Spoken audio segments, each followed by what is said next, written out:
Hi, I'm Dr. Jason J. Campbell, and I want to thank you for taking the time to watch my videos. In today's video, I'm going to start a new series on Immanuel Kant's Prolegomena to Any Future Metaphysics.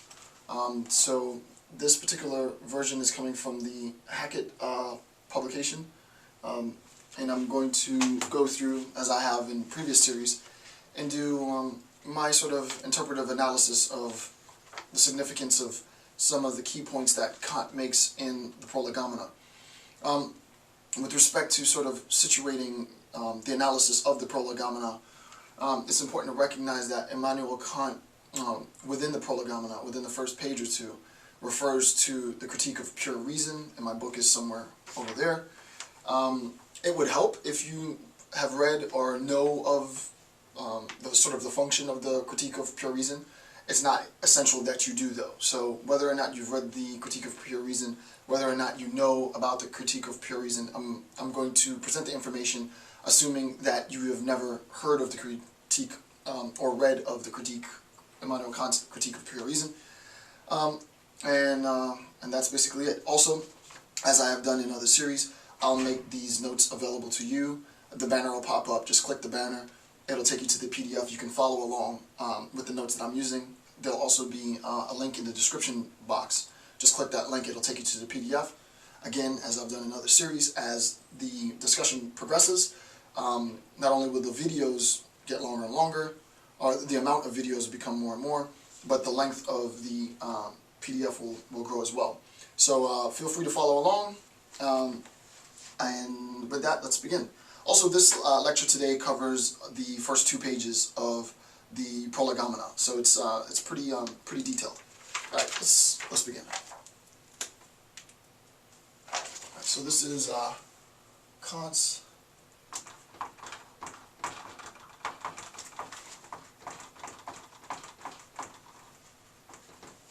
this is Immanuel Kant's Prolegomena. All right.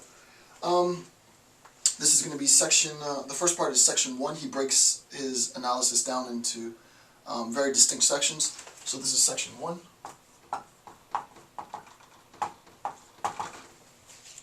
And the name of this section is the source of metaphysics.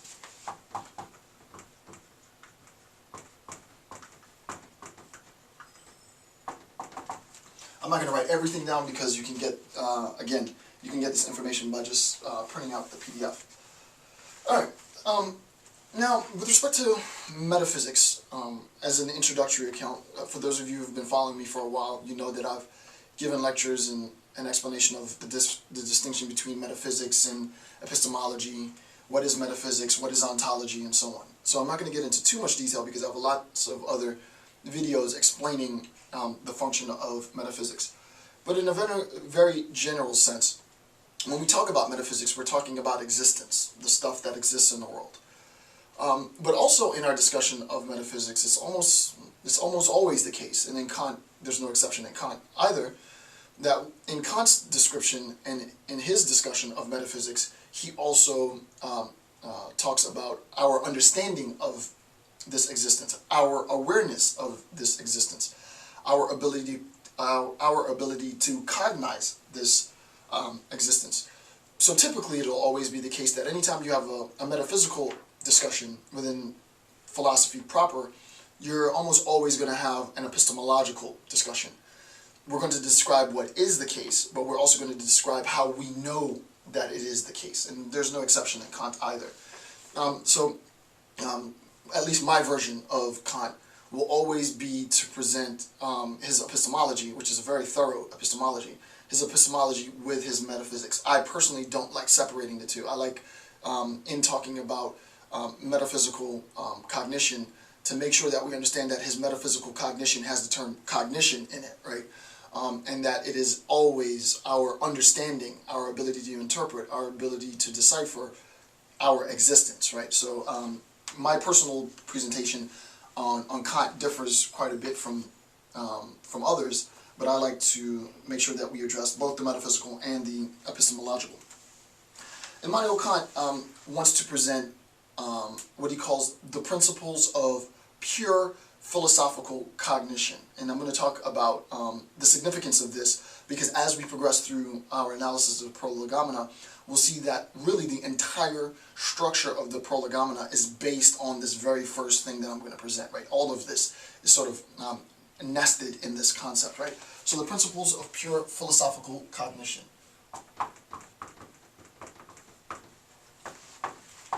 And the pure is essential.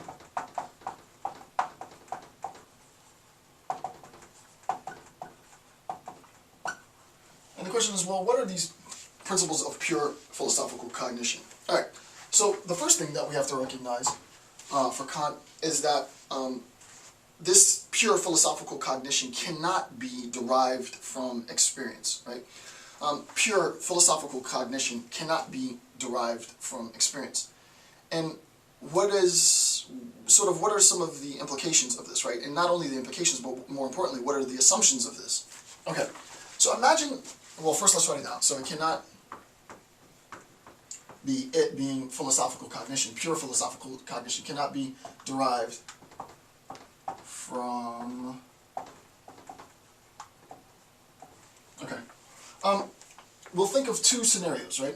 We'll think of scenario 1 and scenario 2, right? And this would be 1 and this would be 2. All right, Kant says that pure philosophical cognition cannot be derived from experience.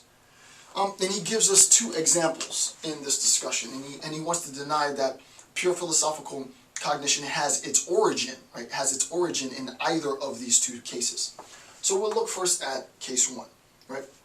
In case 1, we are talking about things external to the subject, right? This is external, right? And external to whom? External to the subject, right?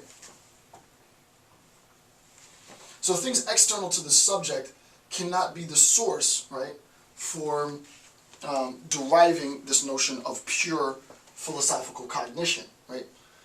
For Immanuel Kant, especially in a metaphysical account, and this is the account that he's giving, we cannot situate, right? We cannot find the origin, the beginning, the foundations of our cognitive abilities outside of the subject, is a way of saying it, right?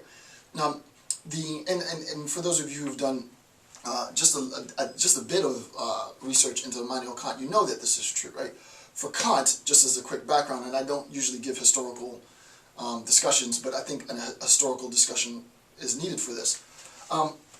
Before Kant, you had the rationalists, then you had the empiricists, and what Kant wants to do is he sort of synthesizes the rationalists and empiricists, right? And I'm not going to go into a discussion on this. I've already done a discussion on Kant's role, but that sort of gives you like a historical take, right? He's not going to say, as for example an empiricist would say, that the origins and the roots for our intellectual abilities are themselves derived in experience, right? Kant will say that it begins in experience, but he's not going to say that experience is the be-all, end-all. So it cannot be external to the subject, and Kant would say that, physics sort of plays in this role, right? Physics dabbles in this realm, right? Physics is the discipline that assesses, and remember we're talking about metaphysics, right? Reality, what reality is. Physics has obviously replaced metaphysics, and I've done a lecture on sort of the role of logical positivism. If you want to see how physics replaced metaphysics, you can watch that video, right? Physics is now the governing intellectual theoretical paradigm that explains the external world, right? That's the role of physics. Physics tells me about the things that I see around me, right? So he says that the principle, or the search, the attempt to articulate what pure philosophical cognition is, does not have and cannot be derived from that which is external to the subject. That which is wholly external. Let me be specific, wholly external to the subject. Also, Kant says, I need to create an inside. Also, Kant says, right? So we have that which is external to the subject, and then obviously we have that which is internal, right? And he says that which is internal, and we can't find it here either, right? The principles of pure philosophical cognition cannot be found in physics, right? Analysis concerned wholly with that which is external to the subject, nor can we find it in what he classifies as empirical psychology, right?